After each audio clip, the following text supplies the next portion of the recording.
क्या हुआ अगर दोनों फैमिलीज की सोच डिफरेंट है। रॉकी और रानी की प्रेम कथा मूवी में दोनों को मिलाने का अहम कैरेक्टर रॉकी के दादाजी और रानी की दादी का है। रॉकी के दादा शायरी के शौकीन, जिसको अपनी तरह की शायराना मिजाज की खातून 1978 में मिली। दोनों के आपस में बिताए हुए वो 7 दिन, मगर क्या करते, मजबूर थे दोनों, शादीशुदा जो थे। एक दिन रॉकी के दादा शायरी पढ़ रहे थे, जो कि इसका पैर स्लिप हो गया और गिरते ही इसकी याददाश्त चली गई। अब वो अपने ख्यालों में ही बसते हैं। आज 2022 में इसके दादा को एक खातून का नाम जुबान पर आया, जामिनी, जिसको याद करते करते इसकी तबीयत खराब हो गई। तो डॉक्टर ने इस खातून को ढूंढने का रॉकी को कहा। रॉकी इस जामिनी को ढूंढने के लिए इंडिया नाउ न्यूज चैनल में एक लड़की से जा मिलता है, जिसका नाम रानी है। इसके थ्रू रॉकी को पता चलता है कि जामिनी इसकी दादी है। अब दोनों रॉकी और रानी अपने दादा दादी को मिलाने की कोशिश करते हैं। रॉकी इनकी फैमिली को अपने घर पर बुलाता है, तो वहाँ पर कुछ इस तरह का सीन होता है कि दोनों फैमिलीज का आपस में तनाव बिगड़ जाता है। दोनों फैमिलीज एक दूसरे को नफरत करने लगते हैं और दूसरी तरफ रॉकी और रानी एक दूसरे को डेट करते हैं, एक दूसरे की तरफ अट्रैक्ट होते हैं। दादा और दादी को मिलाने के बहाने दोनों एक दूसरे को मिलते हैं। पुराने गानों की धुनों में चारों एक दूसरे के साथ गुम रहते हैं। मगर दूसरी तरफ रॉकी की दादी, जो कि धनलक्ष्मी स्वीट्स की मालकन और धनलक्ष्मी पैराडाइज की बड़ी, इनको देख के कड़ती थी। देखने को तो ये फैमिली काफी अमीर है, मगर इनकी सोच काफी छोटी है। इतने पैसे होने के बावजूद भी घर में सख्ती और औरतों के पर्दे और इनकी आवाज को दबाने पर खूब काम किया गया है। रॉकी के बाप तिजोरी, जिसको अपनी माँ ने खूब सख्त बनाया है, वो अपने बड़े बेटे,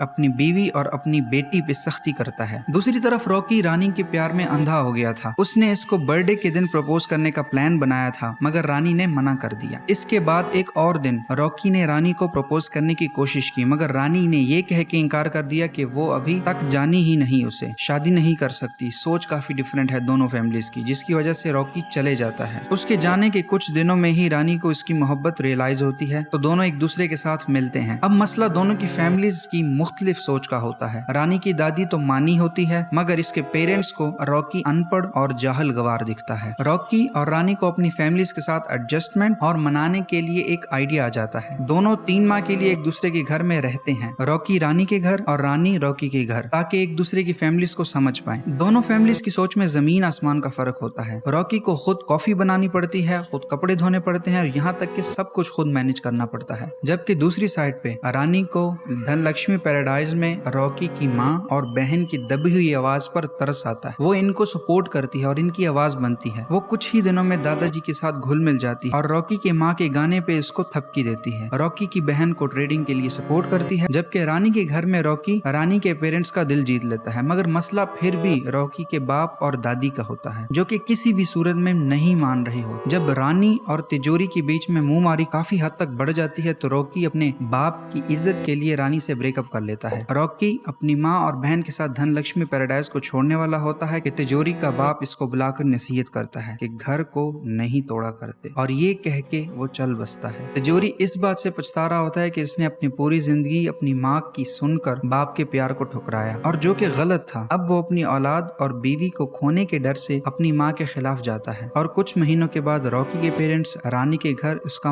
हाथ मांगने के लिए जाते हैं और खूब धूमधाम से इन दोनों की शादी हो जाती है। होपफुली आपको इस मूवी की कहानी इंटरेस्टिंग लगी होगी। हमारे चैनल को सब्सक्राइब कर दें और यहाँ पे हम आपको मूवी का लिंक और मूवी का रिव्यू देंगे। Thank you so much for watching. रब रखा।